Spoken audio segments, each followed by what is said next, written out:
Assalamualaikum warahmatullahi wabarakatuh. Bismillahirrahmanirrahim. Nahmaduka ya ghafuru ya syakuru. Mashalli wa sallim barik ala sayyidina maulana Muhammadin wa ala alihi wa sahbihi asma'in nama ba'du. Kula niki cerita ibadah sing ringan-ringan mawon. Tapi dadekne mlebu swarga. Amin. Terus kula badhe cerita siji madzhab Hasan Sadzili. Terus Hasan Sadzili niku thariqah sing dianut Gus Wafi. Kula nggih beberapa kali dapat ijazah saking Mbah Mun, saking bapak kula. Di antaranipun nggih pesen teng Gus Wafi, sebagian lewat kula ziarah teng Baruzak nggih. Baruzak Termas. Abdul Hasan Asyadzili nate pas teng dalem ditamoni pemuda. Pemuda niku ngrutu. Di kampung kami banyak maksiat, di kampung kami banyak kesalahan. Niku sepundi? Jawab Abdul Hasan Asyadzili niku ringan. Sing jelas mboten sragen. Contohnya mboten sragen. Sajane nggih persis, tapi zaman niku dereng ngeten sragen. Kok tenggen kula kathah maksiat ngeten-ngeten. Jawab Abdul Hasan Asyadzili enteng ngoten. Man ahabba alla yu'sawaha fi ardi alla yu'sawahu fi ardi faqad ahabba alla tadhara maghfiratu wa alla tadhara syafaatuhu sallallahu alaihi wasallam. Dadi wong bayangno donya ora ana salah iku padha karo ora kepengin roh ghafure Allah Subhanahu wa taala. Mulane madzhab Sadzili paling bandel, ngurusi wong bandel paling bandel ya madzhab Sadzili. Nang kiai Sadzili iku ora umate macam-macam. Mulane teng Indonesia niku penak, sing keturunan putih seneng nabi, sing ireng nggih seneng nabi, sing ora keturunan nggih seneng nabi. Mulane setan ku bingung. Nyongkone sing seneng nabi keturunan putih tok, sing seneng keturunan ireng ya seneng nabi, sing ora keturunan ya seneng nabi, sing lakenan ya seneng nabi. Jadi kelompok itu kathah sangat. Ini penting kalau aturaken mergi madhab Sadzili niku pancen dados pembanding madhab Sayyid Abdul Al-Haddad. Madhab Abdul Hasan Asyadzili niku sing paling masyhur diriwayataken dening Shahibul Hikam. Mergi Ibnu Athaillah As-Sakandari muridé Abdul Abbas Al-Mursi, Abdul Abbas Al-Mursi muridé Abdul Hasan sinten Asyadzili. Niku madhab ingkang bener-bener jadi pembanding. Mergi teng bab husnudzon niku beliau itu pakar. Orang itu bisa yarjuwa hawal yaumil akhir. Orang itu bener-bener dibikin nyaman mbek Allah mbek Rasul. Misalnya ngeten, sampean sowan Allah iku kudu arep-arep disangoni. Kena arep disangoni berarti nganggep Allah iku medhit. Mulane tomak niku penting. Tapi mbek pangeran aja mbek wong, tapi mbek pangeran mbek. Dados limangka yarjuwa hawal yaumil akhir. Riyen niku zaman kula alit. Niku anggere ana santri lunga iku sangu sak umbalan. Mergo yakin kiai iku nyangoni. Lho diyakini nyangoni ku keren, berarti diyakini lomo. Lha kok yakin mlebu neraka, berarti nganggep Allah gak Rahman Rahim. Mulane yakin mlebu napa? Swarga. Mok modal urun maulid sak dirham ora urun malah entuk. Terus niki rontok-rontok salah tapi muga-muga itu sepura pangeran. Nggih wau. Nak sampean bener niku sifat ghafuri Allah nganggur, nggih. Kerhane efektif ana sing salah. Mulane wonten cerita wonten tiyang teng multazam donga ya Allah kula paringi mboten nate salah. Iku jawabe pangeran fa'ina adhu ghufra. Wong ora tau salah sifat ghafur iku nganggur. Niki cerita sing sampean aja niru kula. Niki cerita ilmu. Niku madzhab Abdul Hasan apa? Asyadzili. Benten madzhab Sayyid Abdul Al-Haddad itu jalure khauf. Dadi dosa gede apa cilik? Ora ana gede ora ana cilik. Kowe aja delok sing mbok dosani, aja delok dosane tapi delok sing mbok dosani iku sapa. Misale Gus Wafi ngutus santri teng mriki, "Cung, tukokno rokok." Rokok itu barang makruh misal. Mestinya kan santri oleh bantah, niki kiai ku piye to barang makruh kok kon nuku. Tapi masalahnya kan arah dituruti ya gelo tenan. Jadi aja delok kongkonane penting ra penting, tapi mukhalafah iku sababul fir. Misalnya kados kula niki teng mriki kan wonten botol minuman. Cung pindah rene itu kan barang sepele. Terus sampean takok urgensinya apa ya harus dipindah. Iku santri mangkelno to. Ya wis dipindah wae pokoke penting nurut. Iku cara pandang Sayyid Abdul Al-Haddad. Ki aja geman bantah pangeran senajan to perintahe sepele. Piye-piye mukhalafah ngono iku jenenge nentang. Nah cara Abdul Hasan Asyadzili nggih boten barang gedhe mbek cilik kudu ana bedane. Wong ana kabair ana sawair. Masa WA janda beda mbek goncekno ya kudu beda. Wong WA tok kok padha mbek napa? goncekno iku kudu beda, kudu ana sawair, kudu ana napa? Kabair. Tapi cara Sayyid Abdul Haddad mboten ndelok sing mbok maksiati iku sapa. Sehingga khazanah kita niki penuh dengan ilmu. Mulane wonten bab ijtihad. Ijtihad niku ruangannya luas sekali. Ya kula bolak-balik nyontokno. Kula sakniki kan jare wong akeh kiai gedhe. Jare wong akeh kula niku kiai gedhe. Nek diundang manakipan tangga yo bingung. Ora teko sawane kiai gedhe sombong diundang wong cilik ora teko. Teko iku mahjubno kiai sing ora tau pahayu. Kuwi bingung. Nyatane kula ora teko nggih do matur nuwun Gus. Atok kula mboten lakon. Nah kula teko kan mesti ordere teng kula mboten. Cara sing tok pitik gedhe nggih kula, salam templek gedhe nggih kula. Berhubung kula ora teko ngresgeni tiyang kathah. Saiki misale ten takok, kiai gedhe diundang musala cilik iku kesunatan teko apa makruh teko? Cara ijtihad, cara sampean makruh teko napa kesunat? Kula misale diundang ning Sragen ning musala Penceng. Kula niku sunat teko napa haram teko? Haram ya bener lagi haram ya. Setuju haram. Mergo mahjubno ya haram setuju itu ijtihad. Ijtihad itu ranahnya itu karena nggak bisa ditebak. Ijtihad itu nggak bisa ditebak. Kalau ada cerita kata tentang ijtihad, niki betapa umat Rasulullah umat sing bejo, pilihan-pilihan ijtihadnya dibenarkan. Masyhur tenggene cerita Bani Quraidah. Nabi ngendikan, engkau kowe jogeman salat asar kecuali sampai neng kampung Bani Quraidah. Ternyata kurang 2 kilo atau 3 kilo matahari itu mau terbenam. Sebagian sahabat sholat sebelum sampai Bani Quraidah karena takut sampai Bani Quraidah sudah kodok napa asar. Sebagian tetap sholat di Bani Quraidah meskipun sudah kodok asar. Ketika lapor Nabi semuanya dibenarkan. Semenjak itu ada pintu sing darani pintu napa ijtihad. Mengenai kalau bolak-balik cerita, wonten kiai nak tangkok, cung kowe ngaji mek sapa? Ngaji kalian tiang niki. Kiaimu tahu nangis mboten? Lereni ngaji mek kiai ra iso nangis, berarti atine atos. Nak Abdul Hasan Asadili takoki, cung kowe ngaji mek kiai sapa? Kiai fulan. Tahu guyu mboten nate, lereni. Kiai ra iso syukur mbok jani. Kiai ra iso syukur kok mbok jani. Karena itu masalah ijtihad. Nggih masalah napa? Ijtihad.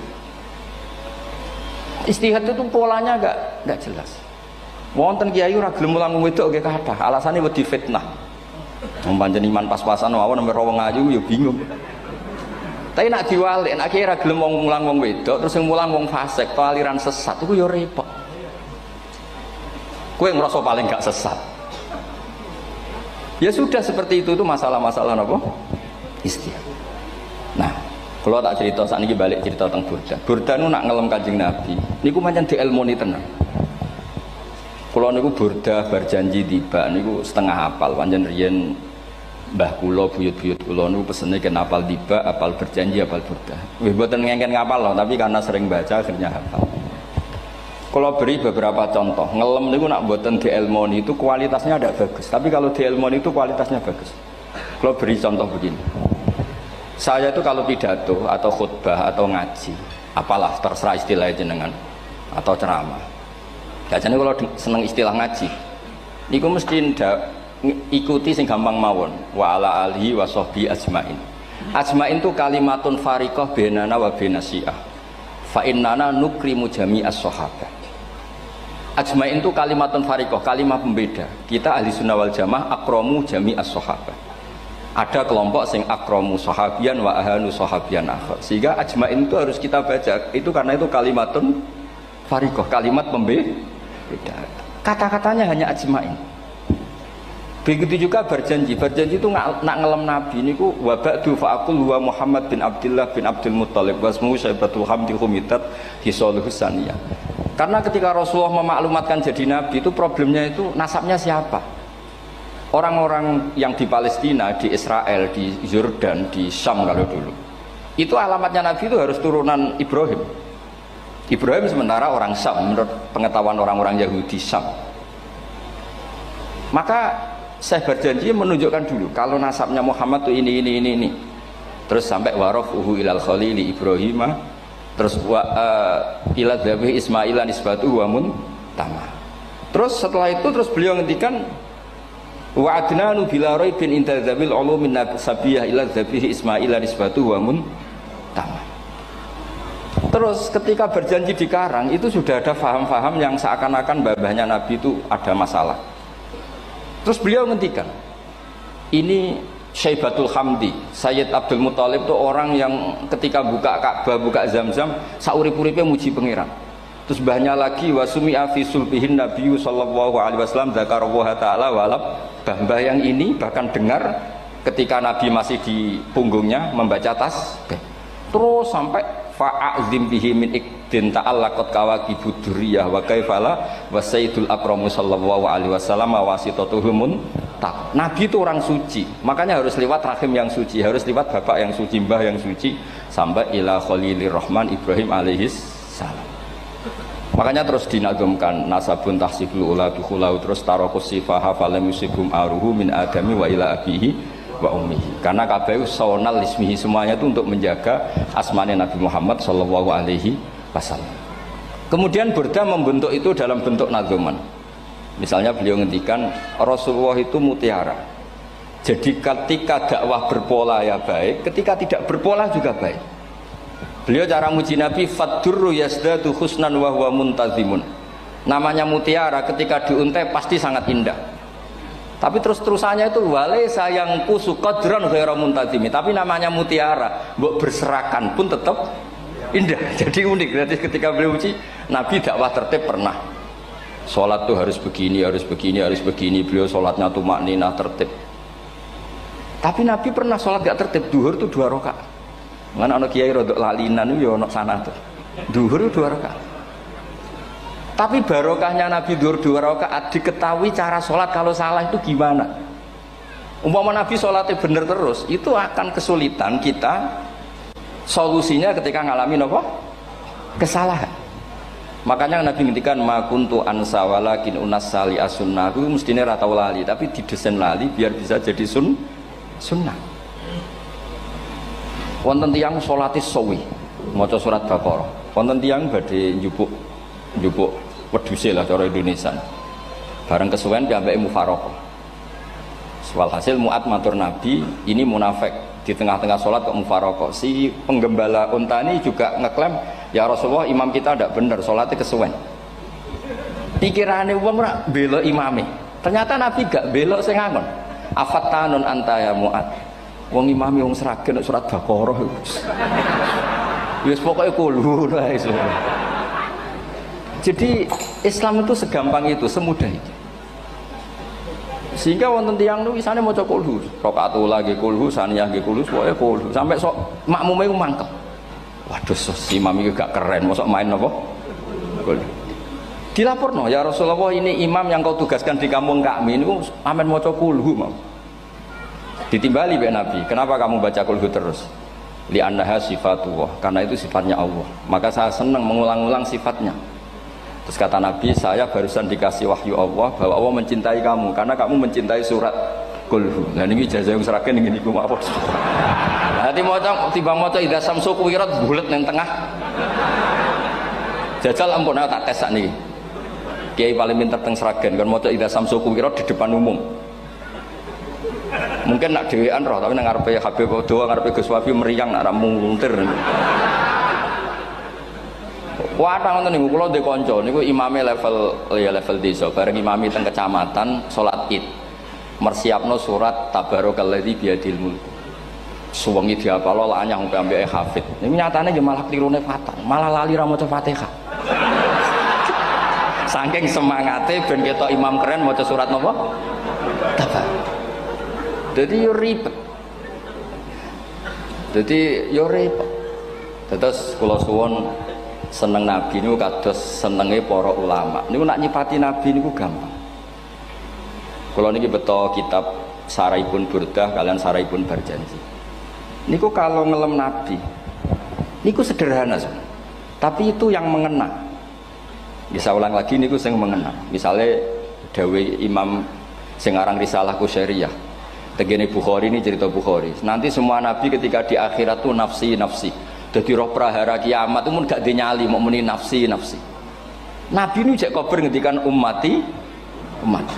Ketika semua nabi ku pelo wis ra iso muji pangeran, Nabi Muhammad di depan Allah tesih saged muji. Fa ahmaduhu bima hamida allamani rabbi. Ketika nabi lain sudah tidak punya nyali bilang alhamdulillah, Rasulullah masih punya nyali bilang alhamdulillah. Sehingga fa Muhammadun ahmadu min ghairi. Hampir semua ulama ngendikan ahmadu yang Muhammad itu af'al tafdil. Fa Muhammadun ahmadu min ghairi. Ketika nabi lain sudah tidak bisa atau tidak punya nyali memuji Allah, Nabi Muhammad masih berani memuji Allah ketika mahsyar. Karena logikanya begini, kira-kira pikirannya nabi-nabi ini wis kiamat, berarti amal wis ditutup lah, buku wis tutup. Tapi pikirannya Nabi Muhammad boten ngoten. Allah itu tidak diganggu oleh apapun, tidak kena atau tunduk sama konstitusi apapun. Sampean ra iso ketemu Allah, Allah nih pun akhirat, jenengan pun boleh macam-macam nih, pun tutup buku boten saged. Rahmatnya Allah tidak bisa dibatasi oleh akhirat. Saya ulang lagi, rahmatnya Allah tidak bisa dibatasi oleh akhirat. Makanya Nabi tetap berani mengajukan syafaat meskipun sudah finish, sudah akhirat sudah finish. Sehingga Nabi muji-muji Allah, akhirnya Allah ngendikan ya Muhammad irfa' ra'sak wasal tu'tah wasfa'tu syafa'. Sudah Muhammad, kamu minta apa tak kasih. Saatnya beliau minta hak napa? Syafaat, disebut maqamam mahmud. Dan ini kula waos kitab kersane orisinil niki betapa sayangi Rasulullah SAW teng kita. Ketika nabi lain tidak punya nyali kecuali mikir dirinya sendiri, jadi aku punya ngendikan nafsi-nafsi, Nabi Muhammad masih gak ada nyali ngendikan apa ummati umat. Itu bukti bahwa Nabi itu nggak pernah nggak mikir umatnya. Wala sawfa yu'tika rabbuka apa? Fatar. Ini Nabi cek jawab, fa la ardo wa wahidun ummati finnar. Kalau engkau memberi saya sampai saya puas, maka saya tidak puas dan satu dari umatku masih menjadi ahli napa? Neraka.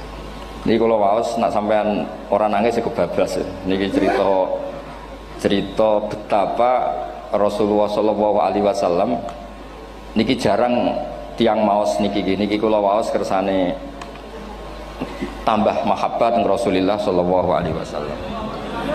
Dados niki kalau cerita ketika Rasulullah ketemu pangeran teng Sidratil Muntaha niku diredaksekno burdah nggih diredaksekno burdah fakhusta kulla fakharin ghaira mustarakin. Engkau mendapat kehormatan yang tidak tersaingi. Fakhusta kulla fakharin ghaira mustarakin. Jadi engkau mendapat kehormatan yang tidak akan tersaingi. Wajusta kulla maqamin ghaira mustahami. Atau wakhusta kulla maqamin ghaira mustahami. Dan engkau mendapat satu derajat yang enggak mungkin tersaingi. Mustaham itu enggak tersaingi lah. Walhasil ternyata derajat itu apa? Gini ku ketika Rasulullah ketemu Allah Ta'ala teng Sidratil Muntaha niku Sayyidah Aisyah radhiyallahu anha tangklet, ya Rasulullah malladzi auha ilaika rabbuk izqal fa auha ila abdihi ma auha. Qala ya Aisyah aturidina anta alami ma la ya'lamuhu Jibril wala Mikail wala nabiyyun mursalun wala malakun muqarrabun. Nggih Aisyah, bagaimana mungkin kamu tanya sesuatu yang bahkan Jibril itu tidak tahu, Mikail itu tidak tahu, dan semua malaikat yang dekat maupun Nabi yang jadi Rasul semuanya tidak tahu hubungan saya, kedekatan saya dengan Allah membicarakan apa. Niku sing dimaksud burdah kaima tafuza biwaslin ayya mustatarin, wonten sing maca ayyi mustatarin anil uyuni wasirrin ayya muktatamin. Jadi Nabi ketika ketemu Allah di Sidratil Muntaha itu ada misteri yang hanya Nabi yang tahu. Nabi niki ibu-ibu harus bangga, Sayyidah Aisyah jenenge bojo wani tanglet. Ambek Nabi itu sing ngeles. Itu rahasia yang Jibril saja tidak tahu, Mikail saja tidak tahu, masa kamu tanya? Niki khase wong putri nih. Ya Aisyah, as'aluka bi Abi Bakrin ila ma a'lam tani. Gimana cara Jawa tak kadak nomor tuamu lah gak gelem cerita. Terus kunane kuno niku nggih wong wedok niku saged ngancam niku. Dadi kamane wis ngancam. Aku lapor bapakku, aku juga mulai sama nanti bojo kapan. Ya rada ribet aja ngadepi wong wedok niku rada ribet. Terus faqala akhirnya Nabi cerita, tapi ya tentu tidak semuanya diceritakan. Inni lama kuntu qaba qausaini qultu Allahumma innaka adzabta al umam ba'duhum bil hijar wa ba'duhum bil masih. Oh ya, ini halaman 63 62 teng kitab Khasyatul Bajuri alal Burdah. Ya, kitab Hasyatul Bajuri alal Burdah. Ya Allah, Engkau menyiksa umat-umat sebelum umat saya, sebagian bil hijarah wa ba'dum bil masri wa ba'dum bil khosfi. Fama anta fa'ilun bi ummati. Lalu yang akan kau lakukan untuk umatku itu apa? Reputasi jenengan sama orang-orang yang durhaka itu selalu menyiksa. Ada yang pakai batu, yang dilikuifaksi, ada yang pakai ini. Mosok umatnya kekasih jenengan podo ngoten. Berarti Nabi ku pun nego lah. Nego supaya gak sama. Faqala unzilu alaihimur rahmah min ananis sama wa ubaddilu sayiatihim hasanat. Ndak, saya ndak seperti itu dengan umatmu. Waman sa'alani a'taituhu waman tawakkala saterusé. Terus wa fid dunya asturu alal usad wa fil akhirah usyaffi'u kafihim. Orang-orang yang masih maksiat di dunia tak kasih hak tobat, dan nanti di akhirat tak kasih hak syafaat. Engkau tak kasih hak syafaat. Mulane ini penting dingertosi bilih ukuran Nabi baik itu gampang nak sampean ngaji ngangge ilmu. Syafaati li ahlil kabair min ummati. Sok syafaatku kanggo wong sing salah akeh.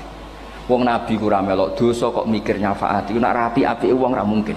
Wong sing dosa iku sampean, sing salah sampean, sing mikir solusine Kanjeng.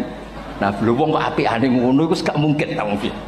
Wong sing salah ku sampean, sing diutang yang sampean, sing kasus ku sampean, sing mikir Kanjeng. Nah, itu cara ulama ngelem Kanjeng Nabi. Mulane khodam tuhu bimadihin astaqilu bihi dzunuba umri madha fi syi'ri wal khodami. Dadi aku ngelem Nabi iku sebagai bentuk ngelem sing dadekno dosaku ben disepuro pangeran. Misalnya kita suka Alphard, muji Alphard, suka Innova, muji Innova, suka kebun, muji kebun. Sing ribet tuh nak suka hewan, seneng kucing nggak ngelem kucingnya. Lu bareng ngelem Kanjeng Nabi kok ora iso. Lane jari Burdah, aku iku ngelem apa tau iso, mosok aku ora tau ngelem Kanjeng Nabi. Makanya terus beliau hidupnya, kemampuan syairnya didedikasikan hanya nggo ngelem Kanjeng Nabi Muhammad sallallahu alaihi wasallam. Makanya terus ngendikan wa muli kholasi khaira multazim. Saya dedikasikan kecerdasan saya untuk ngelem Kanjeng dan Nabi, dan itu solusi terbaik. Lalu nak ngelem Kanjeng Nabi kadang kebablasan, sampai dikritik banyak ulama karena kebablasan. Gini masyhur beliau ngendikan wala yadi ka rasulullah jahu kabi idzal karimu tajalla bismi muntaqimi. Wonten naskah sing tahalla duka wau teng mriki diwaos napa tahalla napa tajalla tahalla ya. Wonten naskah tahalla wonten tajalla artosipun ngeten. Ya Allah, nabimu ini engkau gelari nabi yang ar-raufur rahim, sebagaimana yang sering disebut Habib Ali Al-Habsyi. Jika nabimu itu ar-raufur rahim, maka ketika engkau mau menyiksa saya dengan atas nama engkau al-muntaqim, zat yang tukang nyiksa, yang menyiksa, maka gelar engkau kepada nabi yang raufur rahim itu kamu kemanakan? Jenengan kudu konsisten, terus kadung ngarani nabi jenengan raufur rahim. Maka sifat jenengan yang muntakim jangan pakai dulu, karena saya ini umatnya Nabi yang kamu beri gelar Raufur Rahim. Paham tuh jenengan? Maksudnya ya aja sida nyiksa wong kadung mbok arani Raufur Rahim. Dadi wala yadi ka rasulullahi jahu kabi idzal karimu tajalla ta tahalla bismimun takim. Terus sekarang Burdah jenenge Muhammad. Allah kadung janji wong sing jenenge Muhammad ora bakal disiksa. Sebetulnya maknanya ya Muhammad Sayyidul Anbiya nih. Tapi ketika ono panggilan Muhammad ke depan, Muhammad gak boleh disiksa. Jeneng kula nggih Muhammad. Terus Burdah nu saking yakine ngendikan fa innali zimmatan minhu bi tasmiyati Muhammadan wa huwa afal khalqi biz zimman. Gusti jenengan kudu eling nami kula niku Muhammad. Wong sing jenenge Muhammad itu ora oleh disiksa. Padahal maksudnya ora oleh disiksa kan Kanjeng Nabi Muhammad, tapi biabake namine Muhammad. Terus ngendikan malih in ati dzamban fama ahdi bimuntaqidi minan nabi wala habli bimun sorim. Gusti kula pun iman mbek jenengan. Iman itu nilainya tertinggi. Jenenge iman nilai tertinggi, maka iman nggak bisa dibatalkan hanya karena saya salah. Jadi pangeran kok diruwayu dipeksa kudu ngakoni nek dene umat Rasulullah sallallahu alaihi wasallam dan in ati lamun nekani ingsun dzamban ing dosa. Fama ahdi bimuntaqidin, maka perjanjian saya dengan engkau tidak boleh dibatalkan. Itu termasuk hebatnya umat Rasulullah sallallahu alaihi wasallam. Apapun salahnya niku tetap diakoni umat Rasulullah sallallahu alaihi wasallam. Mergo termasuk kelebihan Nabi itu gak ada hak napa? Syafaat. Nggih eling-elinge termasuk kelebihan Nabi uga ada hak napa syafaat. Meskipun kita tetap khawatir jenenge dosa ge istighfar, tapi aja dadi putus asa mergo napa in anti dzamban fama ahdi bimuntaqidi minan nabiyyi wala habli bimun sharim. Terus niku cerita-cerita madhe ulama teng Rasulullah sallallahu alaihi wasallam. Mereka milih kata-kata sing wong apik eling terus. Nggih eling terus. Wau kados wau fadurru yasdatu husnan wa wa muntazimu wa laysa yang kusu qadron ghairu mun. Jadi dulu tuh pernah ada faham-faham sing cara zahiri hadis iku abai nabi itu seperti ini cara zahiri hadis. Tapi ahli sunnah wal jamaah terus di pendapat bapak nabi iku min ahlil jannah. Mergo apa? Wa kaifala wa sayyidul akramu sallallahu alaihi wasallam wasitatul muntaqah. Nabi itu orang suci, pasti lewat rahim-rahim yang suci. Minal aslabi thahira ilal arhamiz zakiyatil fakhira. Itu logika yang dibangun. Sehingga terus mantep barokah wau mau sedibak mau berjanji kiyakan wong Islam an-nabi min abihi wa ila jaddi sampai Adam niku kabeh tarokus sifaha falam yusibhum aruhu min adami wa ila abihi wa ummi. Begitu juga masalah iman. Soal misalnya ada pertanyaan ilmiah, lalu Ibrahim gimana? Karena nanya Azar itu kafir. Zaman ada Nur Rasulullah sallallahu alaihi wasallam, Azar belum kafir. Setelah intikal ke Ibrahim baru Azar kafir. Atau ada yang menjawab istilah abun di situ itu majas. Sebetulnya Azar bukan bapak kandung tapi apa? Paman. Selalu ada jawaban ilmiah dari ulama-ulama ahli sunnah wal jamaah. Tapi kalau pesen teng jenengan sementing niku mau tiba berjanji napa bodan ada 1-2 bait yang jenengan tahu maknanya. Sehingga nanti kualitas mahabbah kita, kualitas kecintaan kita pada Rasulullah sallallahu alaihi wasallam niku tambah. Misalnya ngeten, kula kan nekuni tafsir ya.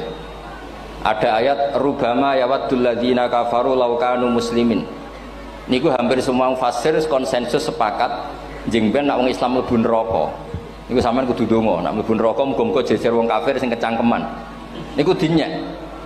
Jarene iman nekani mau oleh jutene neraka padha wae aku. Apa meneh misale sampean hafal Quran jejer wong sing hafal, jare kapit kok ora mlebu napa? Neraka. Kudu ana sing ngenyek. Mergo Allah nu tersinggung sakwise ana wong sing napa? Ngenyek. Akhirnya Allah tersinggung. Niku sing diceritakno tiba. Wa izzati wa jalali la ja'altu man akhlasa li bisyahadati kaman kadzdzaba bi. Adkhiluhumul jannata bi rahmati. Ora iso wong dekne tauhid apapun salahe mung dekne ndek tauhid. Ora ngarah dadi ahli neraka selawase kaya wong kafir. La ja'altu ora bakal gawe sapa ingsun man akhlasa li bisyahada, orang yang tauhidnya benar kamang kadzdzaba bi, sebagaimana orang yang tidak bertauhid sama saya.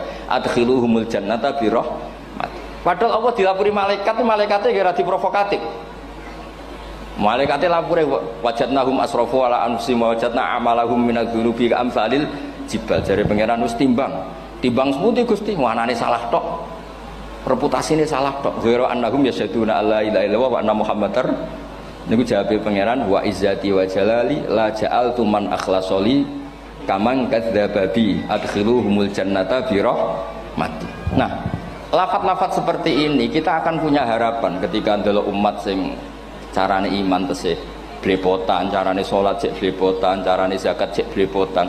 Kita selalu punya harapan barokahnya iman, barokahnya mahabbah ning Rasulullah sallallahu alaihi wasallam, mereka tambah hari tambah baik. Jangan beragama yang tidak punya harapan, karena agama ini bagi yang punya harapan. Dimangka yarjuwa wal yaumal akhir, bukan yang tidak punya harapan.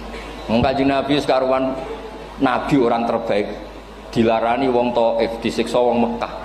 Niku malaikat usul kula siksane ya Rasulullah karena mereka menghina kekasih Allah. Mereka ada iman. Nabi masih punya harapan. Mungkin mereka ada iman.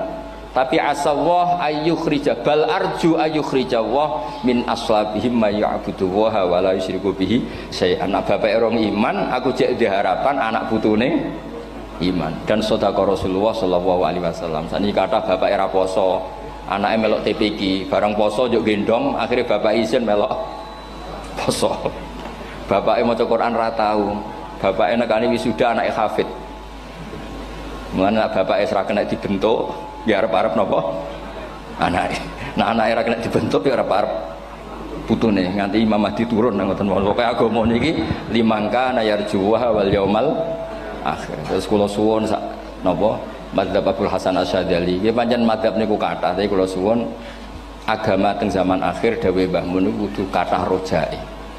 Nggih mergi walladzina amanu asyaddu hubbal lillah. Dawuh Imam Ghazali ar-roja yuqaddam alal khauf. Mergo roja dadekno mahabbah. Orang yang punya harapan itu lebih mudah mahabbah. Dan hubungan kita dengan Allah itu hubungan mahabbah. Ini ku walladzina amanu asyaddu hubbal lillah. Saman roh anake wakal kok hubungane putus asa, mesti maksudno. Tapi nek hubungane iso wae saiki nakal sok ben gak. Iso wae saiki goblok sok ben gak. Senajan to sok ben ra terbukti lah, penting hidup itu ada harapan. Guys, penting hidup itu napa? Ada harapan. Kata ulama ngendikan afdhalul ibadah intizarul farad. Apa-apa ibadah selalu punya napa? Harapan. Terus Indonesia yang seperti ini kita berharap akan lebih baik, akan lebih baik. Wong cilik kula niku sing jilbaban mau keluarga ketok. Sakniki kathah tiyang napa? Jilbaban. Cilik kula tiyang salat di masjid nggih mboten serame sekarang. Sampeyan ra iso grutu, tapi salat tok tapi atine ngene-ngene. Wah ya ribet nak ngoten sampeyan nyoal ideal nggih ribet. Pira-pira gelem napa? Pira-pira purun napa? Salat purun teng masjid. Sampeyan ndak usah memaksa ideal, wong kita ndak pernah napa? Ideal. Terus kula suwun cerita-cerita teng tiba teng berjanji bahwa Nabi sahibus syafa'ah. Nabi nu tiyang sing peduline napa ummati. Jadi ketika Nabi lain mboten gadah nyali ngadepi hisab, nggih niku do muni nafsi, Nabi tesih gadah nyali mikir umate ngendikan mati. Carane apa? Muji pangeran bimahamida allamani ha rabbi. Lane dawuh iki teng ulama-ulama dawuh fa Muhammadun ahmadu min ghairi. Makanya summiya Muhammadan mergo li annahu satu wasammihi idza wada'atihi Muhammadan li annahu satu madun apa? Ubba wa summiya Ahmad li annahu ahmadu min ghairi. Ini hampir semua ulama ngendikan ketika teng mahsyar semuanya Nabi gak punya nyali untuk matur minta sama Allah. Mergo wis kiamat berarti wis nis Nabi tesih gak ada pikiran Allah itu tidak terhalangi oleh kiamat, Allah tidak terhalangi oleh akhirat, Allah tidak bisa dihalangi apapun, sehingga Nabi tetap wani jaluk pangeran. Berarti mujine Nabi ku lebih top karena tahu Allah itu tidak terbatasi. Nah karena Allah tidak terbatasi, podo-podo Allah wapian, wis tak jaluk kanggo umatku sing mati alat tauhid. Berhubung Nabi ngoten terus Allah ngendikan ya Muhammad irfa ra'sak napa wasal tu'tah wasfa tusyafa. Muhammad kepala kamu angkat, kamu minta apa saya turutin. Terus Nabi minta hak napa syafaat. Seseorang bertobat. Dulu umatnya Nabi Musa ada yang menyembah anak sapi, ijel itu harus tobat. Itu tobatnya ekstrim betul. Kalau tobat sekarang kan cukup istighfar sama istighosah. Kalau dulu enggak, liyak tulal bari uminkum al mujrima, yang terbebas dari dosa menyembah anak sapi, membunuh yang terlibat atau pernah menyembah anak sapi. Makanya ayatnya apa? Fatubu ila bariikum faqtulu anfusakum. Ya, jadi orang-orang yang pernah menyembah anak sapi itu tobatnya apa? Faqtulu anfusakum. Sebab itu semua ulama berkewajiban menerangkan nasa mansuh. Sampai Sayyidina Ali suatu saat ada mubalek atau ustadz itu ngajar di masjid, ditanya, kamu tahu nasa mansuh enggak? Enggak tahu. Terus kata Sayyidina Ali, berhenti jadi mubalek, lisensinya dicopot. Dicopot, kemudian halakta wa ahlakta, kamu rusak juga merusak. Kenapa demikian? Logikanya begini, semua nabi itu kan panutan. Saya ulang lagi ya, semua nabi itu panutan. Tapi kalau kamu tidak tahu nasaman, so jangan-jangan kamu ikut nabi sebelum kamu, yang nasahnya itu syariatnya sudah apa? Mansukhoh, sudah di nasah. Itu kayak kasus Sunda Wiwitan itu. Itu gak mau punya Nabi Muhammad karena kurang keren, kurang sepuh. Nabinya langsung Nabi Adam.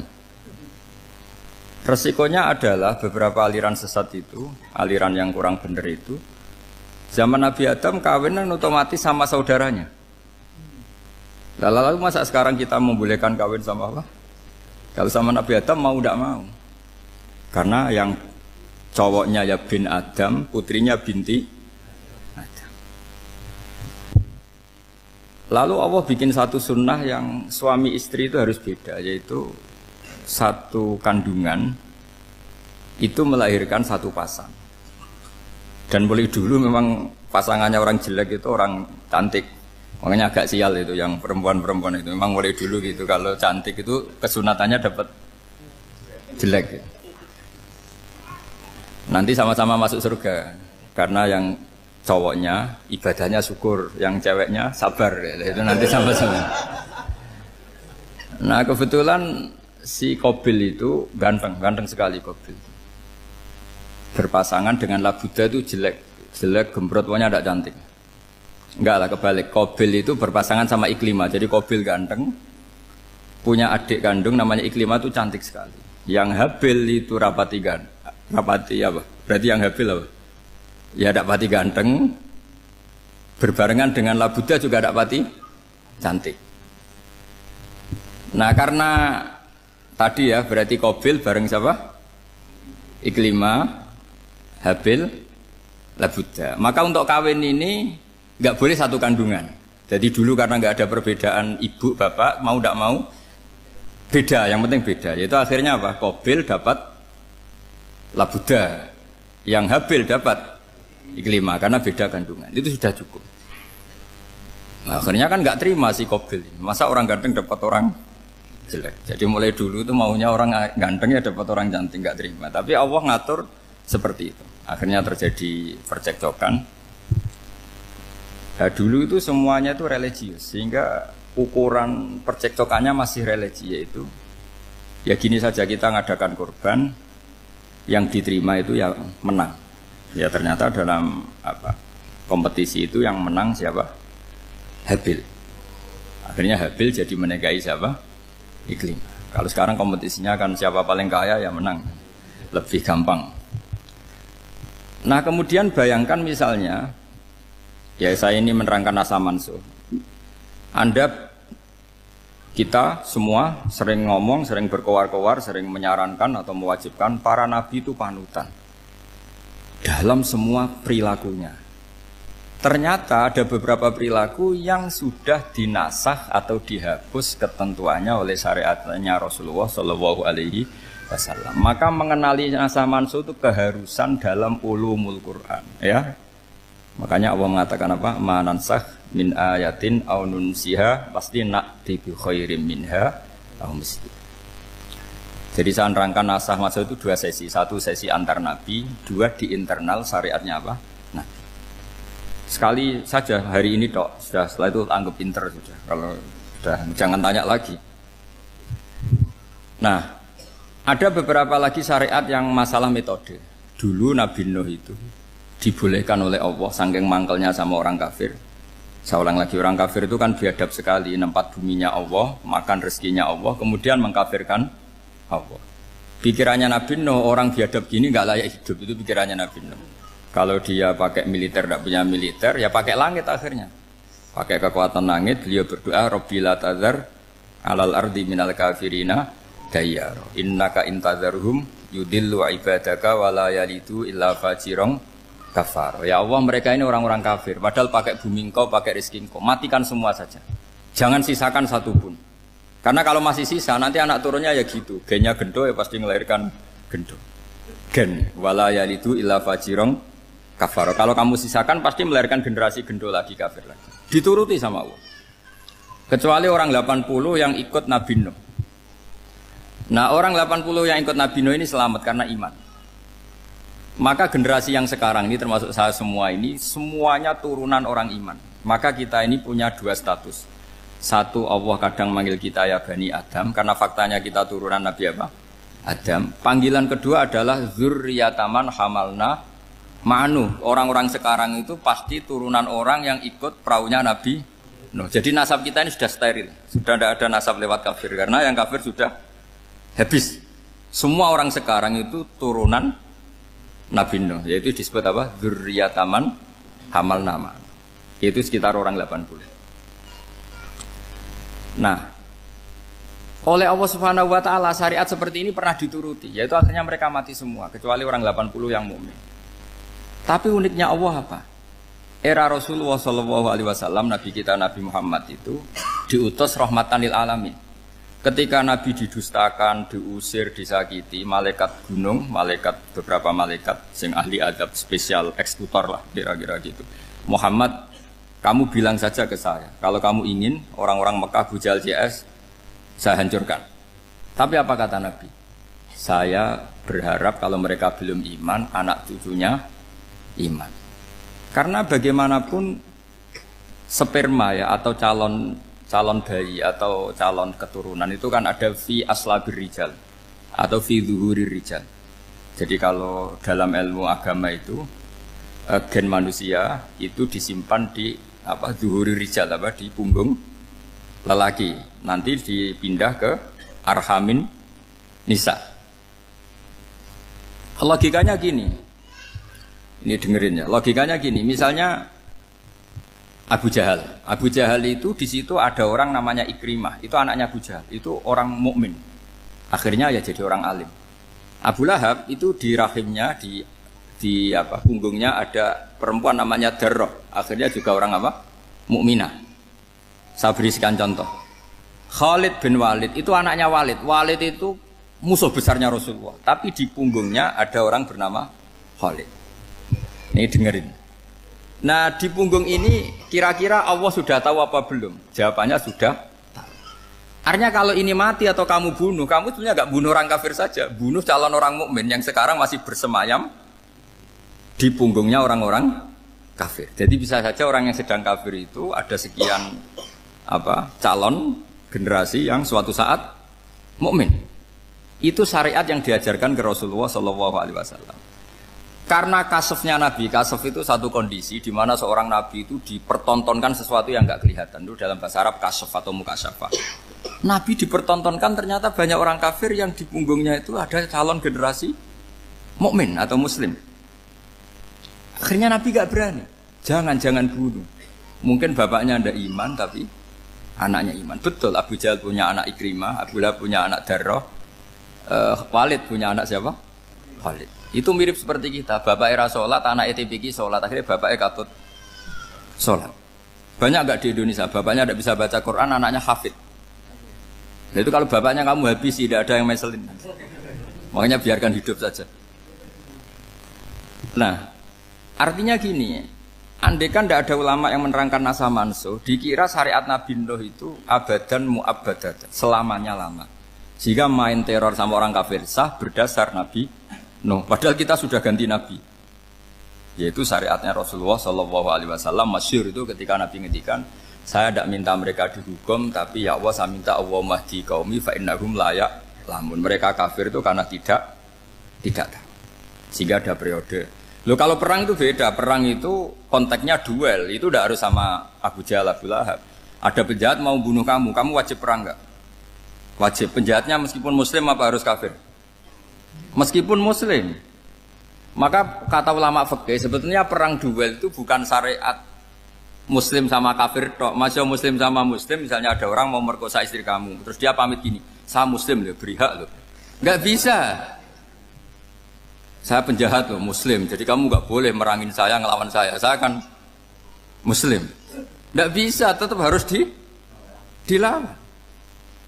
Makanya kata ulama-ulama fikih, pertarungan sama musuh itu tidak harus sama orang kafir. Orang muslim pun yang mengganggu kehormatan kita, misalnya mau merkosa istri Anda, itu harus dilawan. Makanya Nabi ngendikan mangkutilah duna mali fahuwa syahid, mangkutilah duna harimi fahuwa syahid. Orang yang mati karena membela kehormatan keluarganya atau hartanya, maka dia mati syahid. Dan penjahat yang mati ini muhaddarun damu, diabaikan sehingga enggak kena kisos, pembunuhnya enggak kena. Misalnya ada penjahat mau bunuh kamu duel, menang. Kamu enggak kena kisos karena ini muhaddarun damu, diabaikan kehormatannya. Padahal dia muslim, apa? Muslim. Ini perlu. Jadi ini mengaji ini agak jelimet tapi gampang. Kan kalau paham enggak paham selesai, jadi enggak baca selesai itu. Sehingga kalau enggak ada nasa mansuh, maka orang selalu berpikir, pokoknya yang penting ikut Nabi. Nah itu bahayanya kalau Anda tidak tahu detail, jangan-jangan syariat yang kamu ikuti itu syariat yang sudah berstatus mansukhoh, telah dicabut. Dan itu banyak. Makanya kata Sayyidina Ali ketika ada orang ngajar gak tahu nasa mansuh, halakta wa ahlakta, kamu rusak dan merusak orang lain. Seperti tadi pernah ada kawin itu satu turunan, yaitu era Nabi Adam. Masa kita sekarang kawin sama satu turunan, kan gak mungkin. Ya kan, pernah ada membumi hanguskan orang kafir, yaitu syariatnya Nabi Nuh. Itu dihapus oleh syariatnya Nabi Ibrahim dulu. Yaitu Nabi Ibrahim menghentikan apa? Faman tabi'ani fa innahu minni wa man asani fa innaka ghafurur rahim. Ya, kalau orang ikut saya ya Allah ya pasti golongan saya. Kalau yang masih maksiat, masih balelo, saya berharap engkau ampuni. Akhirnya banyak orang kafir tobat. Coba era Rasulullah itu semua orang kafir Mekah itu kafir. Nabi belum wafat. Itu sudah ada 114.000 mukmin semua. Jadi Nabi menangi mayoritas orang menjadi mukmin dari mayoritas kafir. Yaitu disebut wara'aitan nasa yadkhuluna fi dinillahi afwaja. Andai kan Nabi Muhammad pakai syariatnya Nabi Nuh, bisa enggak mengislamkan orang sebanyak itu? Enggak bisa kan? Maka ini penting mengenali nasah mansur. Jadi periode cara wong Jawa maksud no tuntas. Robila tadar itu, pasot tuntas itu, menghabisi itu habis di periode Nabi siapa? No, syariat itu sudah enggak dipakai lagi. Yang dipakai apa? Faman tabi'ani fa innahu minni wa man asani fa innaka ghafurur rahim. Lah Nabi Muhammad ini Nabi yang kena khitab anit tabi' millata Ibrahim hanifah. Jadi masternya Nabi Muhammad itu mentornya Nabi Ibrahim. Sehingga syariatnya ya faman tabi'ani fa innahu minni wa man asani fa innaka ghafurur rahim. Tidak syariat Rabbila tadzar alal ardi minal kafirina daya. Jelas ya. Jadi mengenali nasa manso itu penting sekali karena kalau enggak Anda halakta wa ahlakta, kamu merusak diri kamu sendiri juga merusak orang lain karena menfatwakan hukum yang sebetulnya sudah berstatus mansukh. Hanya berdasar itu kan syariatnya nabi-nabi dulu. Syariat yang apa? Syariat yang enggak pernah terhapus hanya satu, usuluddin, yaitu tauhid, itu sama. Tapi kalau syariat itu beda-beda atau furu'iyah itu beda-beda. Yaitu tadi saya beri contoh era Nabi dulu kalau ada pakaian najis dipotong, dibuang. Era Nabi Muhammad dicuci. Orang kafir dihabisi oleh langit. Era Nabi Muhammad enggak boleh, bahkan didoakan Allahumma hdi qaumi fa innahum la ya'lamun. Di Qur'annya apa? Wa in ahadum minal musyrikin astajaraka fa'jirhu hatta yasma'a kalamullah tsumma ablighu ma'mana. Jadi kalau ada orang kafir enggak boleh main dihabisin, mereka beri peluang untuk mengkaji kitabullah hatta yasma'a kalamullah. Kalau mereka sudah berpeluang ngaji, harus tsumma ablighu ma'mana, harus dijamin keamanan. Ya, karena apa? Dzalika bi annahum qaumul la ya'lamun. Bagaimanapun mereka memang karena tidak tahu. Nah, kenapa tidak tahu? Enggak. Karena tadi mereka tertutup oleh kultur yang beratus-ratus tahun. Mbah-mbahnya mereka menyembah batu, menyembah berhala. Ya tahunya itu ya Tuhan. Bagaimana Anda bisa menjelaskan sesuatu yang sudah beratus-ratus tahun kan tidak gampang. Maka ada periode dimaklumi, apa? Kalau era sampean kan, mosok waktu disembah saking gobloknya orang, kamu lahir kan sudah nyembah Allah, tidak nyembah batu. Bayangkan kalau kamu jadi mereka. Wong perut kamu saja disuruh makan pizza sakit kok, karena saking lamanya makan sambal kan gitu. Kamu bilang perempuan Indonesia saja cantik kok, saking lamanya jadi orang Indonesia. Padahal orang Indonesia tanyakan orang Eropa, cantiknya di mana? Kamu lahir di Afrika, bilang orang Afrika itu cantik, tanyakan orang Eropa, cantiknya di mana? Hitam gitu kok. Jadi orang itu pasti terkooptasi oleh sekelilingnya. Orang Afrika akan bilang wanita Afrika itu cantik. Coba tanyakan orang Eropa, cantik apa enggak? Belas. Orang Eropa yang kulitnya gitu kata orang Eropa indah, kata sampean. Koyok anaknya kebo katanya boleh jadi. Jadi orang itu akan terkooptasi oleh sekelilingnya. Bayangkan kalau semua orang nyembah berhala terus kamu ndak, alasan kamu apa? Kan menentang mayoritas. Dan itu berat. Maka dimaklumi oleh Allah, dzalika bi annahum qaumul la ya'lamun fi manah panyeruarah. Nah, pemakluman ini yang mulai sekarang terkikis. Orang main pukul saja enggak mau ngaji. Enggak mau ngaji Quran secara kafah. Jadi fatwanya Islam kafah tapi ngajinya Quran enggak kafah. Ngambil 1-2 potongan ayat dipakai dalil. Jadi Islamnya inginnya kafah tapi ngajinya Quran enggak. Kalau kafah ya hafal 30 juz itu. Kalau mau ya, kalau mau kafah ya hafal berapa? 30 juz. Makanya saya sering bilang, saya sering dinasihati orang karena belum tahu saya ini hafal Quran. Bapak harusnya Islam itu kafah. Kata saya ya dimulai dari konsep Islam itu kafah dulu, apa ya hafal Quran secara kafah. Jadi ini penting saya utarakan. Bahaya sekali orang mengenali Islam tanpa mengenali nasah Mansukh. Karena beberapa syariat Nabi sebelum kita itu berstatus mansukh. Terus contoh berikutnya, ini naskah mansukh antar Nabi apa khusus internal Nabi? Antar Nabi aja agak selesai nih sampai subuh aja agak selesai. Contoh yang paling keren mungkin cowok semua senang. Nabi Dawud dulu istrinya berapa? 99. Nah itu kalau masih halal itu kan berarti jenengan tuh punya istri berapa? Wah itu kan ngeri betul. Punya satu aja repotnya gitu apalagi berapa? Punya 99. Terus kamu bilang gini, ini kan syariatnya Nabi Dawud, Nabi kan bisa diikuti. Pernah ada periode di mana seperti itu boleh. Jadi makanya mau tidak mau mengenali naskah mansukh itu harus. Kalau ndak ya kamu masih berkeyakinan boleh beristri berapa? Nah ini penting saya utarakan. Makanya Sayyidina Ali itu kalau ngetes calon mubaligh, kira-kira kalau Kemenak dulu inginnya apa? Sertifikasi apa? Mubaligh. Itu tanyanya gitu. Ta'rifun an-nassa wal mansukh, kamu apa tahu naskah mansukh? La. Jawabnya Sayyidina Ali, halak tahu ahlak tahu. Kamu orang yang rusak. Karena tadi takutnya ada syariat yang sudah mansukh dipakai. Itu tadi misalnya kita ini tidak umatnya Nabi Nuh, tapi pakai syariat Robbila tadar alal ardi minal kafirina. Terus ketiga begini, misteri manusia itu. Dan ini kita tidak pernah tahu sampai kiamat, tapi ini ilmu harus kita diskusikan. Misalnya saya ini namanya Bahauddin. Saya sekarang hidup sampai 2019 sekarang. Kan hanya Allah yang tahu berapa turunan saya sampai kiamat dan statusnya kayak apa.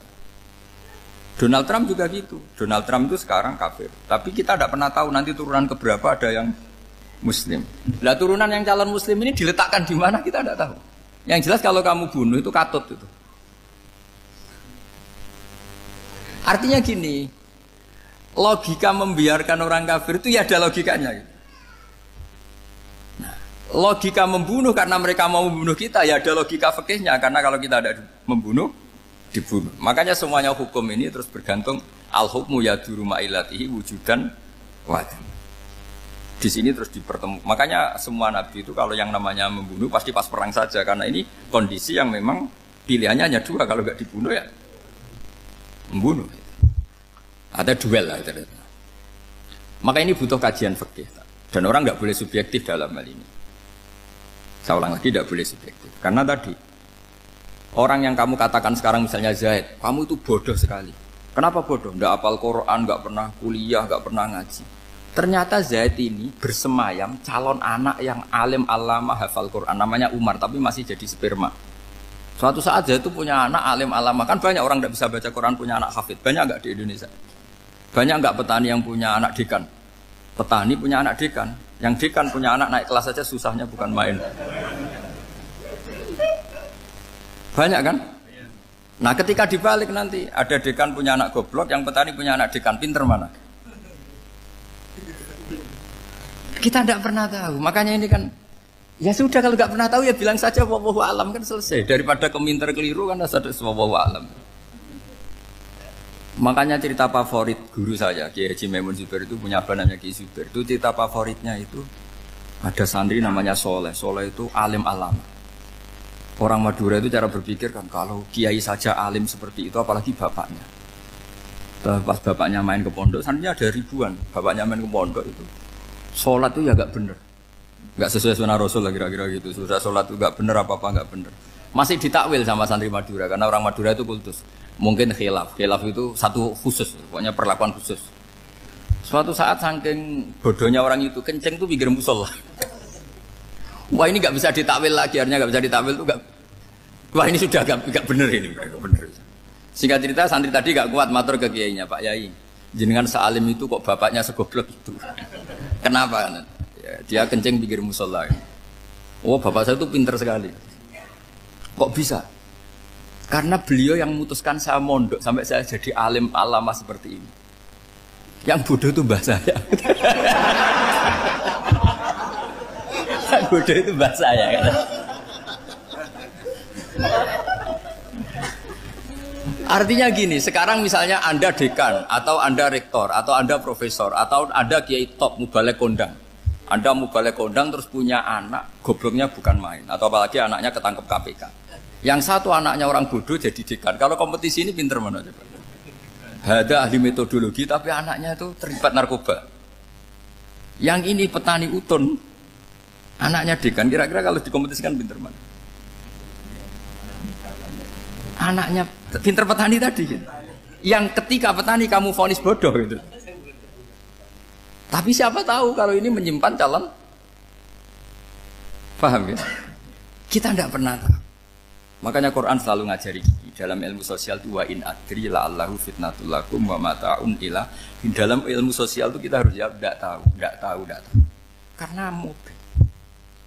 Makanya saya tadi pagi ngaji di direktorat saya bilang, saya pernah diprotes orang, Gus kamu udah jelas 01 apa 02. Ya saya jawab gitu. Manusia itu makhluk yang paling gak jelas gitu.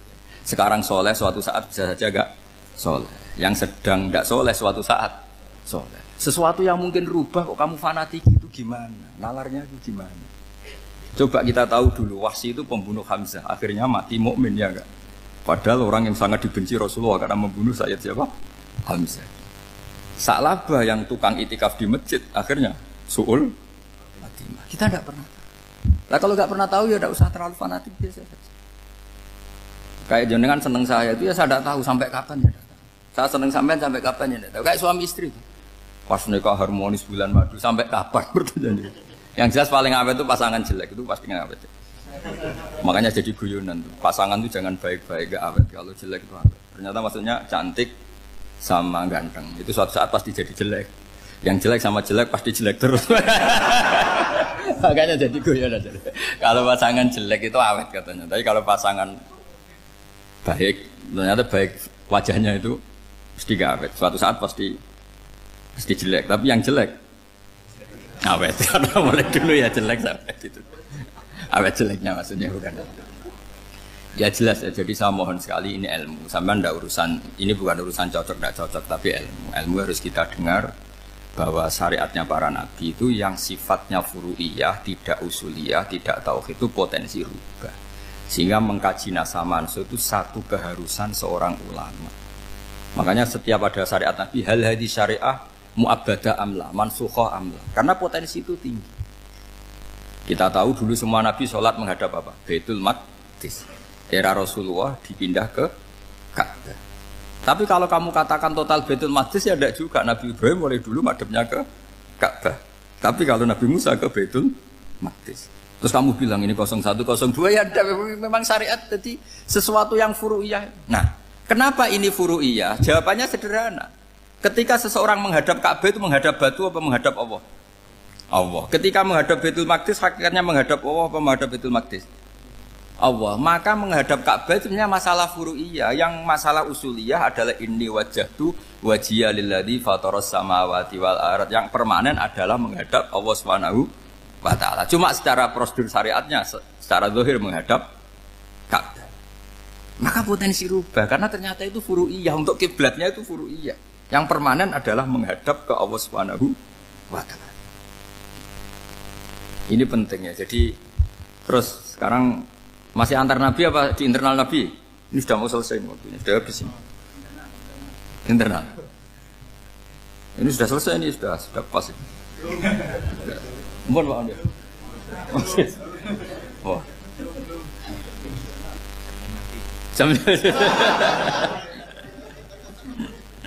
Ini sudah. Sampai mana tadi? Diteruskan apa enggak? Sudah ya, sudah kayaknya sudah. Biar kelihatan cerdas terus. Sekali pertemuan sudah pinter gitu. Berapa? Setengah jam sudah pinter gitu. Yang internal nabi apa antar nabi? Internal ya, sudah sekarang ke internal. Kalau internal lebih banyak lagi contohnya. Yang masyhur tentu masalah Baitul Maqdis. Dulu Rasulullah pernah sholat menghadap Baitul Maqdis 16 bulan. Berapa? 16 bulan. Kila 17. Pokoknya khilafnya hanya 16 dan 17. Kalau ada bilang 10 bulan berarti gak pernah ngaji. Khilafnya, karena khilafnya itu hanya 17 sama 16. Akhirnya sama Allah diminta disuruh menghadap ke Ka'bah. Saya ulang lagi, itu tetap masalah antar nabi sebetulnya. Begini, Makom itu kalau dalam bahasa Arab bukan kuburan. Kalau di Indonesia kan makomnya Sunan Bonang itu kan kuburan. Kalau makom dalam bahasa Arab itu sesuatu yang pernah dipakai singgah itu namanya apa? Makom. Lalu Rasulullah itu pertama di Medina itu madhep Baitul Maqdis itu 16 bulan. Orang Yahudi senangnya bukan main. Sampai mereka bilang gini, Muhammad tuh gaya-gaya nantok punya agama baru, tapi kiblatnya ikut kita. Baguslah anak itu katanya, masih tahu diri katanya. Bagus katanya itu masih tahu diri. Jadi senangnya bukan main orang Yahudi, karena kiblatnya Muhammad sama dengan mereka. Ya tentu mereka jangkar Muhammad, bukan Sayyidina Muhammad atau Rasul Muhammad, karena mereka masih gak iman. Nabi itu ya agak tersiksa, karena beliau secara gen turunan Nabi Ibrahim dan kiblatnya Ibrahim itu Ka'bah. Agak tersiksa tapi sami'na wa ata'na tetap madhab ke Baitul Maqdis berapa? 16 bulan. Suatu saat Nabi Muhammad itu disuruh madhab Ka'bah. Ini dengerin. Akhirnya madhab ke Ka'bah. Apa yang terjadi? Orang Yahudi komentar gini, Muhammad itu gimana? Dia di perantauan rindu sama keluarganya, terus rindunya itu diaplikasikan jadi perilaku agama. Jadi dia madhab Ka'bah dianggap kangen. Kayak saya kan orang Rembang. Rembang itu apanya Jogja? Timurnya apa-apa? Enggak, Jakarta itu mana Jakarta itu? Barat sana ya. Ibaratnya saya orang Jakarta, terus merantau di Jogja. Dulu kiblatnya itu menghadap ke timur, terus ketika madhab ke barat kata sampean, wah itu padune kangen apa? Keluarga. Juga kurang ajar orang Yahudi. Jadi orang Yahudi itu memang paling pinter bully. Makanya kalau sampean tukang bully itu ya agak-agak, ya enggak. Saya tidak ngomong agak ya, pokoknya agak-agak. Ya. Pinter bully orang Yahudi. Makanya nggak ada orang debat sepinter orang Yahudi. Yang bisa ngalahkan hanya Tuhan itu. Orang Yahudi yang bisa ngalahkan hanya Tuhan. Sayyidina Ali orang paling terkenal cerdas. Itu kalau sama orang Yahudi itu pusing. Karena ya apa logikanya itu? Saya beri sekian contoh. Ada orang Yahudi tanya gini, Muhammad, kalau kambing mati itu yang bunuh siapa? Ya Allah, mati langsung itu. Agama kamu itu aneh, Mak. Yang langsung sentuhan Allah haram, tapi yang lewat tangan-tangan jahil manusia malah halal. Harusnya itu yang halal kan orisinal langsung Allah yang mundur. Jadi utaknya itu aneh, dari cara berpikir itu aneh. Nah cara sampean ini kan, nak halal pangan kue. Tapi Nabi kan nggak boleh bertutur kata kasar gitu. Kalau yang jadi Nabi saya untalan ngono kan gitu. Tapi Nabi kan nggak boleh kasar. Jadi Nabi itu problem karena nggak boleh apa? Kasar. Kalau kita kan gampang, wis nak halal untalan kan selesai, Pak. Tapi Nabi nggak boleh kasar gitu. Jadi nak jadi nggak Nabi, nggak sampean itu kan enak. Mau keliru ya pantas, mau apa saja pantas. Karena kan nggak panutan. Kalau Nabi nggak bisa meluruskan kebenaran itu harus tetap sesuai akhlak. Ya jadi agak kerepotan. Makanya punya Umar, alhamdulillah ada yang nggak perlu aturan itu. Jadi enak. Jadi ya itu memang aturannya harus itu. Coba Nabi itu perang tapi nggak boleh bunuh. Kayak apa susahnya? Beliau jadi sasaran tembak tapi nggak boleh bunuh. Kalau sahabat kan enak, duel, relax, santai, bisa tarung. Kalau Nabi nggak boleh. Makanya Nabi meskipun ikut perang terus nggak ada sejarah orang yang dibunuh. Ya hanya satu peristiwa itu pun dibaca orang kafir, ditangkis Nabi, pedangnya kembali ke dia mati. Tapi nggak ada yang Nabi. Karena Nabi kalau pembunuh nanti itu terus kayak pendekar kan susah juga punya Nabi kok. Habis perang misalnya Nabi tanya, Muhammad habis perang berapa? 1000. Ya repot juga punya Nabi mantan apa? Pembunuh meskipun yang dibunuh orang kafir, tapi kan kayak apa ya? Fitrah manusia itu akan menolak kepemimpinan orang yang gitulah pokoknya nggak bisa diterangkan itu. Makanya Nabi itu nggak pernah bunuh meskipun kayak apa musuhnya tapi nggak pernah bunuh. Untungnya di sekeliling orang-orang yang tadi. Jangan bilang itu suka bunuh ya, pokoknya perang gitu ya. Perang dengan bunuh itu beda loh. Kalau perang itu fair apa? Fair. Sampai mana tadi? Nabi Ibrahim ya. Makom tadi saya ulang lagi. Nabi Muhammad menghadap ke Baitul Maqdis itu hanya Allah nuruti. Ini loh Nabi betul. Tahu betul bahwa di antara syariat adalah Baitul Maqdis. Karena semua Nabi pernah berkiblat Baitul Maqdis. Tapi Nabi ketika menghadap ke Ka'bah, Nabi juga dibilangin sama Allah. Ini loh syariat yang benar. Karena Ka'bah juga kiblat sing a'taku. Lebih tua ketimbang Baitul Maqdis. Maka disebut Ka'bah Atiqah. Ilal Baitil Atiq. Kalau Quran bahasakan Ka'bah apa? Wal yatawafu bil Baitil Atiq. Atiq itu tua sekali. Ya sudah. Ketika berstatus tua itu orang Yahudi seneng. Mergo roh kelirune Muhammad. Mereka nantang, Muhammad ayo debat terbuka. Nabi rawuh. Bagaimana Anda bilang Ka'bah itu kiblat tertua? Wong Ka'bah itu pertama yang menghadap sana itu ya kamu. Semua Nabi menghadapnya ke Baitul Maqdis. Terus Nabi Muhammad mulai berargumentasi ilmiah tadi. Enggak, Ka'bah itu kiblatnya Ibrahim. Jadi Ibrahim dulu itu yang mulai dulu kiblatnya itu di Ka'bah. Terus orang itu tanya buktinya apa? Terus dijawab fihi ayatum bayinatum maqam Ibrahim. Ternyata di situ ada jejak kakinya Nabi Ibrahim, yaitu batu yang diinjak beliau ketika bangun Ka'bah. Itu argumentasi ilmiah. Lah barang orang Yahudi kehilangan ilmu, itu gobloknya orang Yahudi. Makanya yang bisa mengalahkan Yahudi hanya Allah Subhanahu wa taala. Luang Ibrahim saja golongan kita, pengikut kita. Ibrahim itu pengikut Yahudi. Wah, itu Nabi mulai senyum-senyum, mulai tertawa-tawa. Wah, itu goblok orang terdidik. Karena itu ibaratnya kayak kamu bilang Soekarno itu pengagum Puan Maharani. Kira-kira seperti itu. Soekarno itu pengikut Puan. Karena Yahuda itu Yahuda bin Yakub bin Ishak bin Ibrahim. Saya ulang lagi ya, nasabnya Yahudi ya Pak. Yahuda bin Yakub bin Ishak bin Ibrahim. Jadi Ibrahim itu mbah keempat dari Yahuda. Tapi karena mereka kalah debat, Ibrahim itu pengikut Yahudi. Itu sama dengan bilang apa? Soekarno itu pengikut Puan Maharani. Itu kan jadi aneh. Atau Gus Dur pengikut Mbak Yeni. Atau Basim Asari pengikut Mbak Yeni. Itu kan aneh.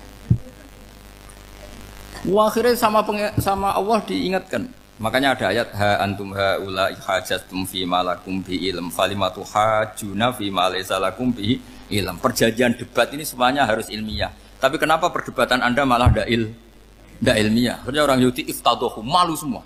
Wah, semuanya Muhammad itu satu-satunya kekalahan orang Yahudi. Tapi ayat-ayat seperti ini itu enggak populer. Ayat ha antum haula hajjatum fi ma lakum bi ilm falimatu hajuna fi ma laysa lakum bi. Jadi Islam betapa hebatnya Islam. Kalau debat harus ilmiah. Dan Kanjeng Nabi menantang, ini perjanjian kita debat ini ilmiah. Kenapa sekarang jadi tidak ilmiah? Yaitu kamu mengatakan Ibrahim itu pengikut Yahudi. Padahal Ibrahim dengan Yahudi itu dulu Ibrahim. Makanya Yesus kalah, man. Tapi tetap ra Islam. Tapi nah, makanya terus Ka'bah dibuktikan ketuaannya lewat apa? Fihi ayatum bayinatum maqamu Ibrahim. Itu bukan makam kuburan. Karena makamnya Nabi Ibrahim tetap di Hebron, temudi Palestina. Kira-kira itu Palestina. Jare Israel yo ning Israel, bola menang di. Jare ning Israel yo ning Israel, jare Palestina ning. Saya pernah ziarah ke sana di Hebron. Di makamnya Nabi siapa? Ibrahim. Jadi jelas ya. Jadi nasa mansuh itu ketentuan yang dikehendaki Allah Subhanahu wa taala untuk menguji loyalitas manusia, menanggalkan semua akalnya. Makanya saya mohon sekali siapapun yang ngaji saya dimanapun, sekali-kali manusia itu harus menanggalkan akalnya. Sekali Anda pakai akal, maka Anda akan ingkar dengan nasa mansuh. Nasa mansuh itu hukum yang direvisi, yang dibatalkan. Makanya orang Yahudi lagi-lagi pinternya orang Yahudi. Merovokasi orang-orang yang Islamnya belum kuat, diprovokasi gini. Ungzuru ila Muhammadin tahayyara fi din yukhillu yawman wa yuharrimu ukhra. Lihat itu Muhammad, dia kebingungan cara beragama. Kadang bilang A, besok bilang B. Jadi nasa mansub dianggap satu bentuk kebingungan. Gak kurang ajar tapi. Wah, akhirnya sebagian orang yang murtad. Makanya nasa mansub itu satu peristiwa yang menjadikan banyak orang murtad. Karena diprovokasi orang Yahudi bahwa itu bentuk kebingungan Muhammad. Akhirnya terus saya qulu sufaha minan nasi ma wallahum al-qiblati mulati kanu aliyah. Nah, kelirunya orang Yahudi adalah ternyata nasa mansuh yang dipilih Rasulullah itu semuanya ada di Taurat dan Injil. Termasuk di Taurat dan Injil disifati dan Nabi yusolli ilal qiblatin, bahwa Nabi ini akan bersolat dengan dua kiblat. Makanya tetap ditantang. Qul fa'tu bitaurati fatluha in kuntum shadiqin. Kalau kamu tidak percaya bahwa saya ini orisinil, ayo bareng-bareng mengkaji Taurat. Tapi mereka tidak siap mengkaji Taurat. Karena Taurat semuanya mendukung Rasulullah Muhammad SAW. Fatluha in kuntum shadiqin. Makanya ini penting sekali ngaji. Jadi perdebatan itu macam-macam. Dan itu pinternya orang Yahudi. Ungzuru ila Muhammadin tahayyara fi dini yukhillu yawman wa yuharrimu ukhra. Ini penting sekali. Makanya nasa mansuh itu uji loyalitas. Itu Imam Malik kalau mencontohkan ke Imam Syafi'i. Saya berisikan contoh fikih. Ini saya melanggar waktu ini. Ini sudah berapa? Saya yang tidak mengesahkan diri saya. Ya misalnya ini ya, ini kertas sak bawa ya, ini kertas sak bawa. Terus ini tak kasih uang misalnya, uang 100.000. Atau kalau contoh Imam Syafi'i dulu dididik Imam Malik begini. Ya Syafi'i kalau kamu punya 2 budak, 2 pembantu, kalau dulu kan masih ada budak, 2 pembantu lah kira-kira. Seneng mana, yang cerdas sama yang goblok? Seneng yang cerdas. Kalau yang nurut sama yang bantahan, seneng yang nurut. Lah yang nurut itu yang goblok. Makanya tinggal dibalik saja. Kamu tak beda ya. Seneng mana punya istri yang cerdas apa yang goblok? Coba jawab. Atau ibu-ibu mbak-mbak ini, seneng mana punya suami yang cerdas atau yang goblok? Kalau cerdas gak bisa diakali. Tapi goblok nurut tapi ya kadang di sini-sini kan di sini. Nah, itu kan antar manusia. Masalahnya kita menghadapi Allah Subhanahu wa taala yang semua kita pasti bodoh. Kita menghadapi Allah Subhanahu wa taala yang semuanya kita pasti bodoh. Allah jelas ngendikan wa kanal insanu dzaluman jahula. Manusia itu banyak dolimnya. Dolim itu sifat mubalaghah. Kalau orang dolim sekali dolim, kalau sering zalum, kalau jahil biasa jahil, kalau banget jahili jahul. Bahasa Arab kan gitu memang. Ghafir pengampun biasa, kalau ghafur selalu mengampuni. Syakir, makanya sifatnya Allah Ta'ala ikut wazan fa'ul semua. Ghafur, syakur, atau diikutkan wazan fa'al. Kalau goblok biasa jahil, goblok banget jahal kan itu. Kafir biasa kafir, kalau kafir banget kafar. Ya, jadi wazan balagha itu bisa fa'al, bisa fa'ul ya. Kafirin, kafar atau kafur. Paham ya? Malah kok malah ngaji nahwu. Ya tapi ini memang perangkatnya ya. Ini kan perang mau tidak mau. Makanya misalnya Allah tidak suka kulla kafarin banget kafir ya, Pak. Paham ya? Kulla khawanin banget khianate. Kalau khain khianat biasa, kalau khawan sering khianat. Lah manusia itu kata Allah apa? Zaluman. Wis banget dolime, banget bodoh. Itu kalau yang ngarang hikam mencontohkan tuh gini. Manusia itu pas bener saja salah, apalagi pas salah. Jadi manusia itu kata Imam yang ngarang hikam itu man itu kanat mahasinhu masawiyah faqih fala takunu masawihi masawiyah. Ketika baik saja buruk, apalagi ketika buruk. Coba kalau ada orang dermawan sama teman-temannya, tanyakan istrinya. Duit dihambur-hambur, disekno kanca ngalono bojo. Mesti gitu. Teman yang sering silaturahim ke teman-temannya, kata temannya baik, senang silaturahim, tanyakan istrinya. Oh, meninggali wong gitu. Jadi manusia pas baik saja ada buruknya. Apalagi pas buruk. Makanya dulu bapak saya ngajarin saya istiqomah ya apik ya. Tapi kadang-kadang nak keterusan itu ora istiqomah ngangkangi, orang dia tidak punya kesempatan. Misalnya ada imam masjid imami terus sampai tua sampai mau mati. Itu istiqomah apa tidak memberi peluang yang lain? Tidak jawab aja. Jadi itu manusia. Jadi pas baik saja buruk, apalagi pas buruk. Kayak saya gini di sini ngajar baik, tapi saya ada sopannya harus di atas. Padahal banyak orang sepuh, ada Pak On, ada beberapa yang kan terpaksa nggak sopan. Tapi sama yang nyuruh, berarti sama yang dosa. Kemarin-kemarin saya minta di bawah supaya ganjaran saya utuh. Ini gara-gara begini ganjaran saya ini agak terkredit apa? Terdebet itu karena itu. Saya teruskan. Jadi manusia itu punya sisi itu karena manusia itu dzalum dan apa? Jahul. Wa kanal insanu dzaluman. Problemnya ini ngadepi Allah yang selalu pinter, yang kita selalu bodoh. Misalnya gini, kamu ditanya Allah. Ini contohnya Imam Malik. Ikla hadi sokhroh fa inna tahtaha dhahaban. Coba bongkahan batu itu kamu angkat, di bawahnya ada emas. Lalu budak yang pinter berlogika, oh disuruh buka itu karena ada emas toh. Berlogika. Kalau budak yang goblok enggak, ya disuruh ya diangkat saja. Ada emas apa enggak karena perintah ya diangkat. Yang satu nurut karena perintah, yang satu nurut karena ada emas, ada sesuatu. Logikanya suatu saat Tuhan tuh hanya bilang gini tok, ikhla hadis sokhroh, batu itu angkat. Yang nurut yang goblok permanen tadi kan langsung ngangkat. Yang pinter, ini ada apa lagi Gusti kok harus diangkat? Ya gak ada apa-apa, nyuruh saja kata Allah gitu. Oh ada bisa, sesuatu harus ada alasannya. Itu kira-kira mangkel loh Pak? Oh mangkel. Nah, logikanya manusia seperti itu. Makanya dua murid pinter, di rakyat pinter, presiden ya susah mesti demo. Goblok ya susah di sini wong. Ini kan nggak ada pilihan. Memang manusia itu nggak ada pilihan. Nah sekarang masalahnya gini di fikih ini saya kembali lagi ke fikih. Pertanyaannya secara fikih begini. Misalnya iddah.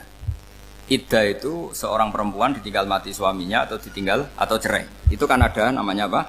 Iddah. Iddah itu memastikan apa tujuannya? Memastikan rahim itu steril dari mani atau sperma zaut awal. Supaya nanti kalau dinikah orang lain tidak terjadi ikhtilatul ansab, nasab. Oke, berarti iddah kita beri argumentasi secara ilmiah li baro'atir rohmi. Jadi misalnya Zaid menceraikan istrinya Sri dalam keadaan masih bisa haid. Iddahnya 3 kali masa suci. Wal mutallaqatu yatarabbasna bi anfusina salah satu guru. Lalu karena secara teori medis kalau haid berarti bukti tidak hamil.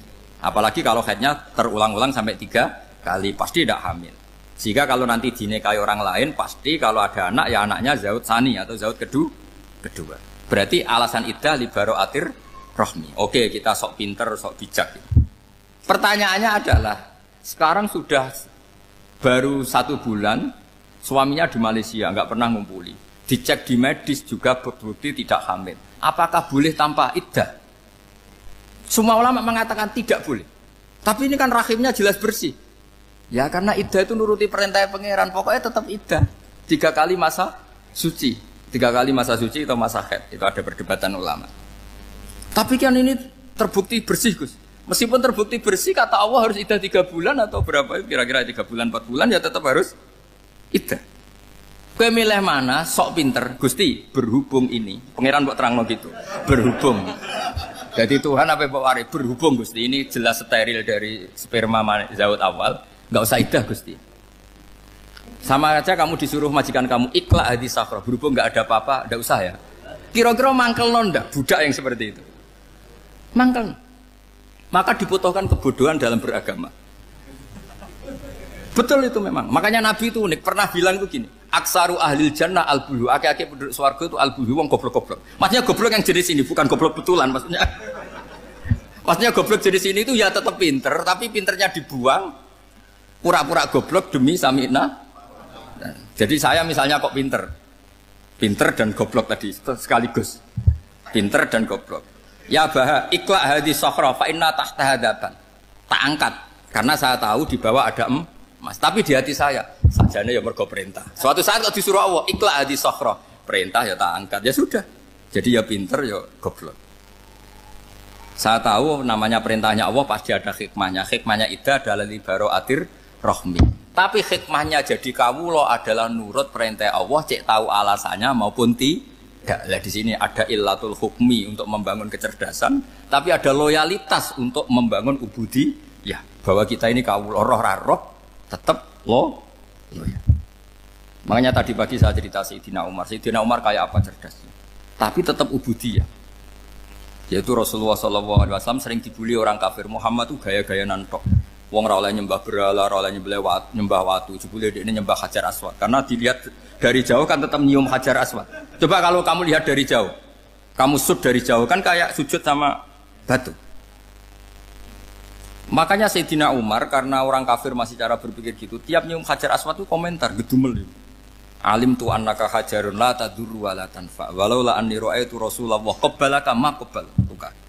Aku ronake watu, ya raman doroti, raman faati. Kalau saja saya tidak melihat Nabi nyium kamu, saya tidak sudi nyium kamu.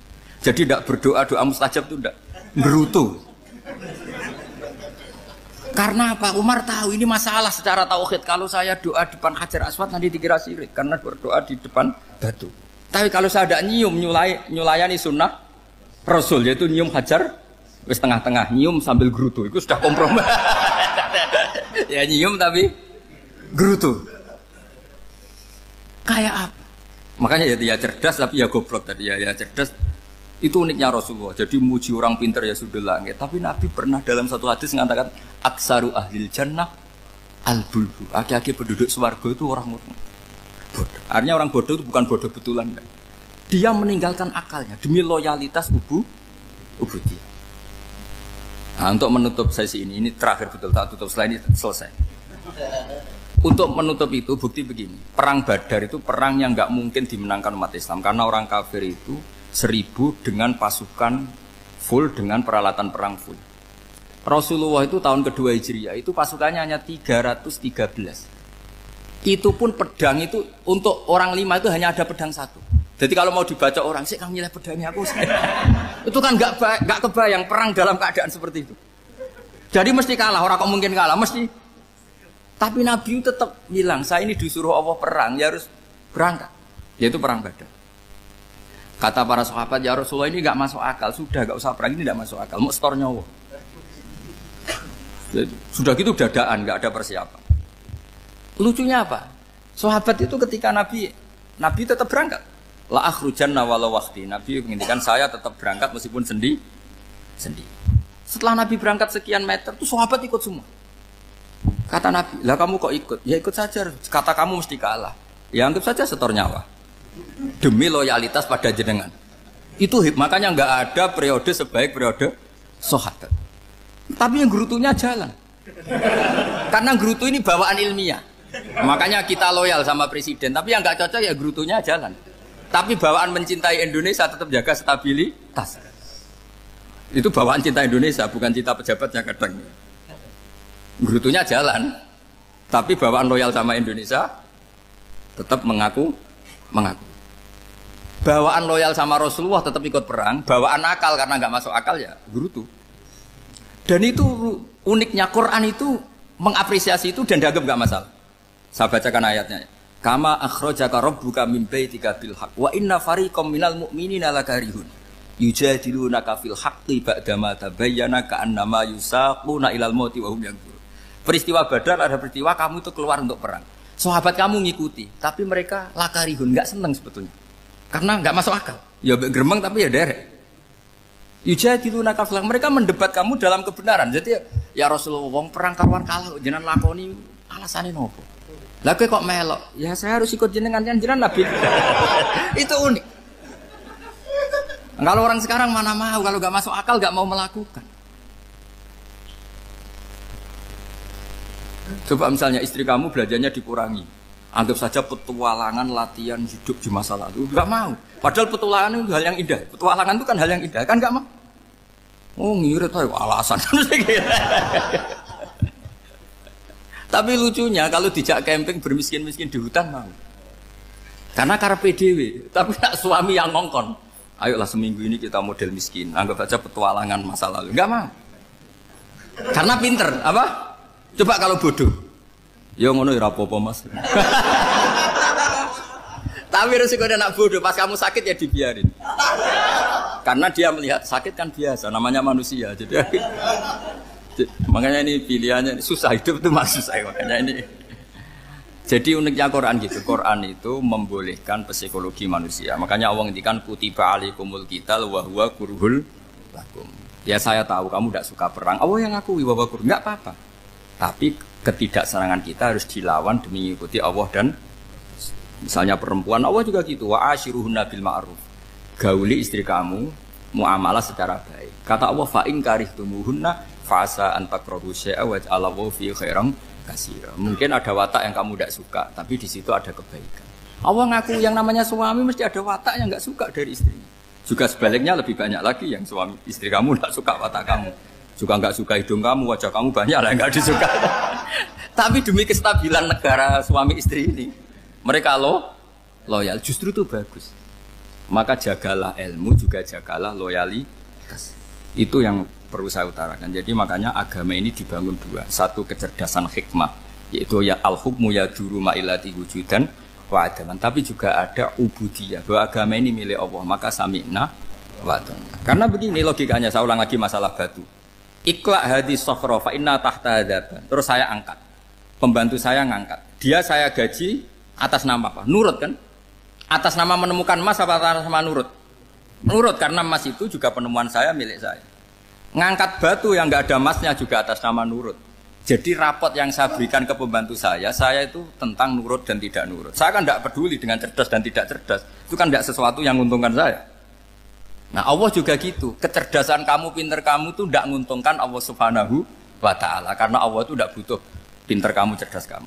Allah hanya butuh mental ubudiyah kamu. Makanya Allah mensifati nabinya hanya subhanalladzi asra bi abdihi, karena status tertinggi manusia adalah sifat Makanya ya Tuhan nafsul mutmainnah irji'i ila rabbiki radhiyatam mardiyah fadkhuli fi ibadi. Berstatuslah sebagai hamba baru wadkhuli jannah. Nah, kalau kamu berstatus hamba ya harus baik, gak usah kangen bantah. Coba kalau kamu rasional, ya Allah kenapa bikin surga nanti-nanti? Engkau kan bikin sekarang, ngapain repot-repot nanti? Jadi kacau semua agama. Makanya yang perlu didahulukan adalah status ya Tuhan nafsul mutmainnah irji'i ila rabbiki radhiyatam mardiyah fadkhuli fi ibadi. Masuklah berstatus sebagai hamba saya. Khasnya hamba tadi, ya cerdas karena semua yang diperintahkan Allah pasti ada hikmahnya. Tapi kecerdasan ini kadang kita tinggalkan demi loyalitas ubudiyah. Bismillahirrahmanirrahim. Rabbi shrah li sadri wa yassir li amri wa hlul 'uqdatam min lisani. Bismillahirrahmanirrahim. Babu tahrimi dzulmil muslim. Utai bab nerangno harame zalimi wong Islam. Wa khadlihi lan menghinakan muslim, wa ikhtiqarihi lan nyepelekno muslim, wa tahrimi dzulmil muslim wa khadli wa ikhtiqari wa damihi lan ngaramno zalimi dami muslim, wa irdihi lan harga diri muslim, wa malihi lan donyane muslim. Haddatsana Abdullah bin Maslamah bin Qanab qala haddatsana Dawud yani ibn Qaisin an Abi Sa'id maula Amir bin Quraish an Abi Hurairah qala Rasulullah sallallahu alaihi wasallam la tahasadu aja saling hasad sira kabeh wala tanajazu lan aja saling banjet sira kabeh. Kados wingi kula terangno banjet niku orang yang menawar yang enggak ingin beli. Tapi kong kali kong mbek baek supaya harganya napa? Naik. Wala tabaghadu lan aja saling benci sira kabeh wala tadabaru jaling ungkur-ungkuran sira kabeh. Wala yafilan aja adol sapa ba'dukum sebagian sira kabeh ala ba'i ba'din ing atase dagangan sing liya. Cek aja tuku cek aja adol sami niki kate ndelok konteke wa kunu lan ana sira kabeh ibadah wa ikhwana. Biar kula terangno secara fikih, rungokno sithik secara fikih. Ba itu kan ada luzum, ada qoblal luzum. Apa contohnya lamaran, itu gampang lamaran. Kowe seneng Sri terus mbok lamar. Urung jelas ditampa, iku kowe oleh masuk, mergo urung jelas ditampa. Tapi nek jelas ditampa kowe masuk pembatal iku berarti masalah. Mergo umpama ora ngono berarti pelamar pertama mesti menang. Ana cawayu sing nglamar sik ben liyane tertutup. Tak baleni meneh. Jadi tidak boleh khidbah ala khidbati akhi itu sause diterima. Nah sebelum diterima kan cek pasar umum. Nah pasar umum tuh orang boleh komentar. Napa? Misalnya ada wong dilawar Hamdani kan mesti aku wah ada sokluk itu lama lala. Nah ana ono sing sugih, iki bener sugih tapi nabukan. Makanya termasuk sing oleh ngrasani iku wong lanang lamar cawe wedok iku komunitasnya oleh ngrasani karena ini bahaya iki. Makhluk itu masyhur kan ada perempuan dilamar orang namanya Abu Jaham sama Muawiyah. Sing Muawiyah betul Muawiyah iki dawuh Nabi amma Muawiyah fasokluk lam alalah kena gelem kere nduk ora apa-apa entuk cah iki. Tapi kirim karek nerusno. Tapi nak kowe entuk iki Abu Jaham iku sugih tapi nabukan. Nah, akhirnya terus diputusno ning kitab fikih oleh ngrasani termasuk apa? Ngrasani ne wong ning calon suami.